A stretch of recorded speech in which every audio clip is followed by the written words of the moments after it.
Hello book lovers, welcome to Uncommon Reader. I'm Daniela and I welcome you to my March favorites.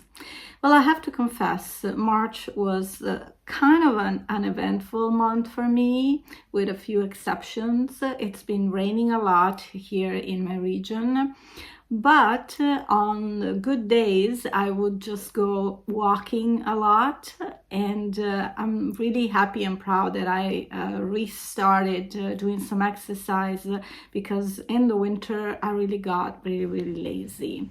So let me share with you some images from my usual walk around my town as the city is getting ready for warmer weather.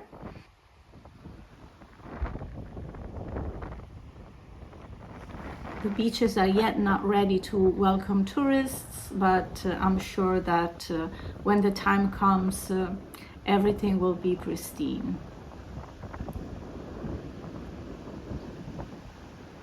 Sometimes I bring with me a book.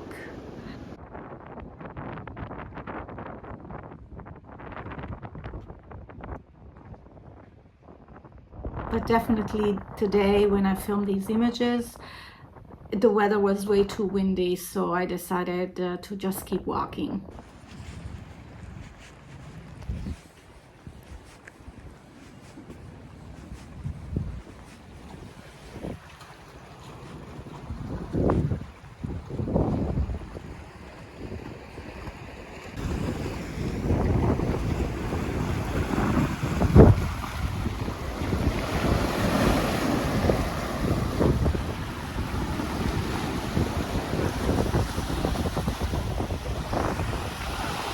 So the highlight of March definitely was my visit to a city in my region called Pordenone, and they have a lot of cultural events. A couple of them are pretty well known in the region. I'm sorry I couldn't film any images of the town, which is very pretty, but it was raining, so it was impossible for me to film. But I'll promise next time I'll go, if it's not raining, I'll share some footage of the city. They really have a nice city center with the pedestrian roads only, and the architecture is fantastic as well. So you can imagine pretty much everywhere in Italy, right?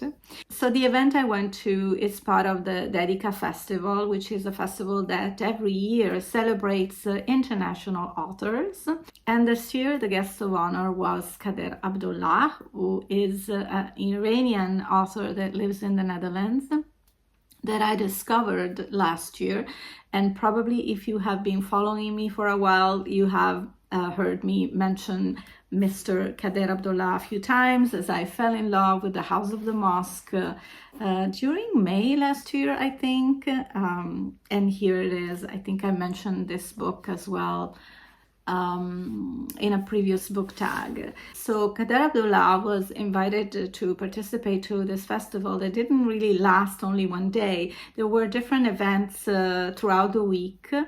And so he encountered the public, schools, journalists, and he was really the center of this event.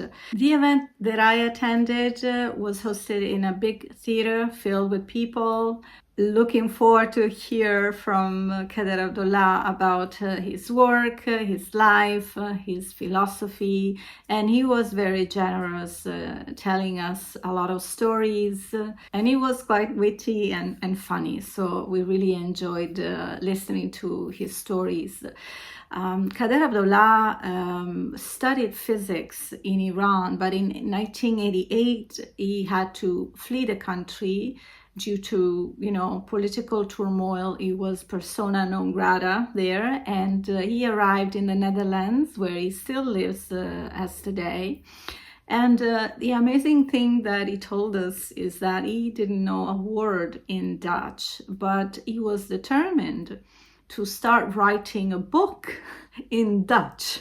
So he had a lot of friends that helped him figure out, all the mistakes, the grammar and something. And interestingly enough, his first book was considered to be written in a new form of Dutch. So somehow what it ended up writing was well received. So this is a great example of, you know, perseverance, and when you want to do something, if you really work hard, you can attain it. So we really enjoyed listening to him, and I had brought with me the 2 books that I had previously bought to get an autograph from him, and I knew there was going to be a stand with all his books, so I bought a new one.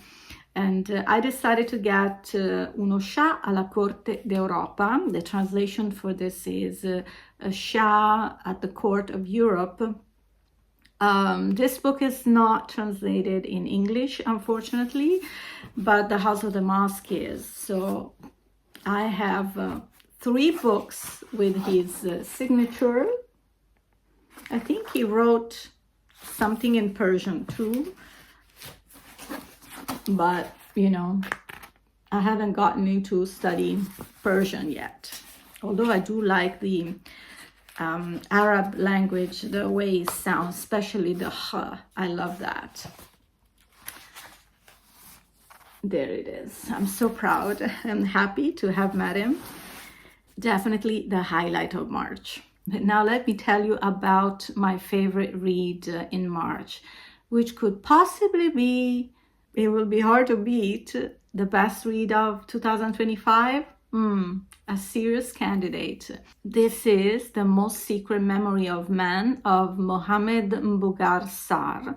He's a Senegalese writer who lives in France and was a Goncourt Prize for 2021 with this title. So reading this book, it's like you have the sensation of finding out the secret of life. That's the approach, and that's the intensity that you feel. But despite the complex premises and the sophistication of the writing in this book, reading it, it's so smooth. It's such an easy read, despite the language, the richness of the language. The protagonist is a young Senegalese writer-to-be who lives in Paris, and suddenly he comes across this book, this rare book called The Labyrinth of Inhuman, and he's struck by it. It's a sensational book, but this book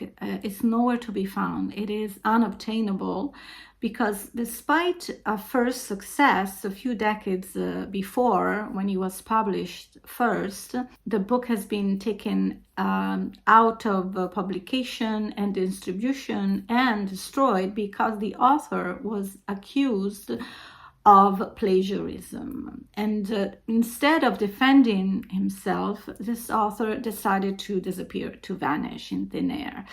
And so Degan is so fascinated by it, and probably also the fact that he was a compatriot of his. He really started digging and trying to find as many informations on this author, on this writer, and he starts to dig around and meets people that had met him decades before. He starts to get some clues that he shares in the book. The book is narrated by this young writer, Degan, and he starts to write a diary of this journey. He's on a quest to find this author. And so the book is filled with these encounters, and also researching material on the people that criticized him, on all these critics that wrote about him, the ones that defended him. So it's a big mystery, because this book seems to really have captured the essence of literature, and also almost like the secret of life, as I was saying before. So you feel so in tune with this quest. You're so curious to find out why this man decided not to explain what he did with this book, because there is a trick about why this was a fraud. very intriguing one. And so that's why I feel it's also an hymn, an homage to literature itself. Like literature really is able to capture the essence of life itself.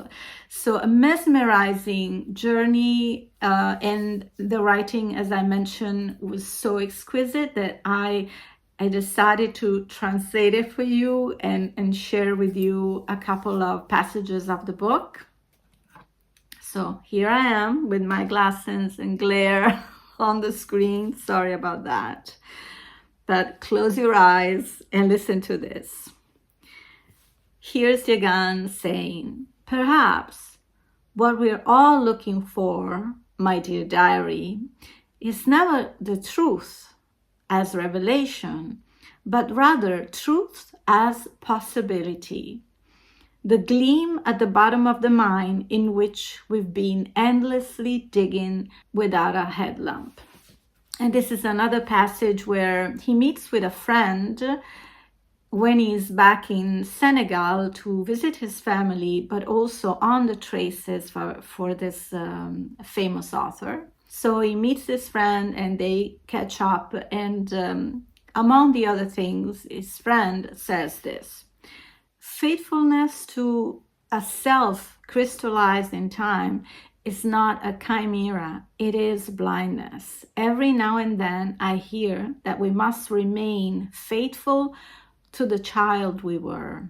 It is the most vain and fatal ambition that one can have in the world. The child we were will always look with disappointment or cruelty at the adult we have become, even if the adult has realized his dreams. This does not mean that adulthood is stamped or made up by nature, but only that nothing ever corresponds to an ideal or a childhood dream lived in its candid intensity. Becoming adults always means being unfaithful to our green years. And therein lies all the beauty of childhood. It exists to be betrayed. And that betrayal is the birth of nostalgia, the only feeling that one day at the end of life will perhaps allow us to rediscover the purity of youth." Oh my God, so profound and so beautifully put. Such sophistication of writing I found in this book. Amazing, amazing. So I don't have the book with me. It was a library rental. I definitely will end up buying this book. Yeah, I will get it. I'll definitely want to have a copy here at home. So there you have it. These were my March highlights. I hope you enjoyed this video. Let me know what you think in the comments. I love to chat with you. I thank you for your support and your time. I'll see you back here on the next video, and probably we'll talk a little about the other reads that I did in March. Take care for now, and happy reading to you. Ciao!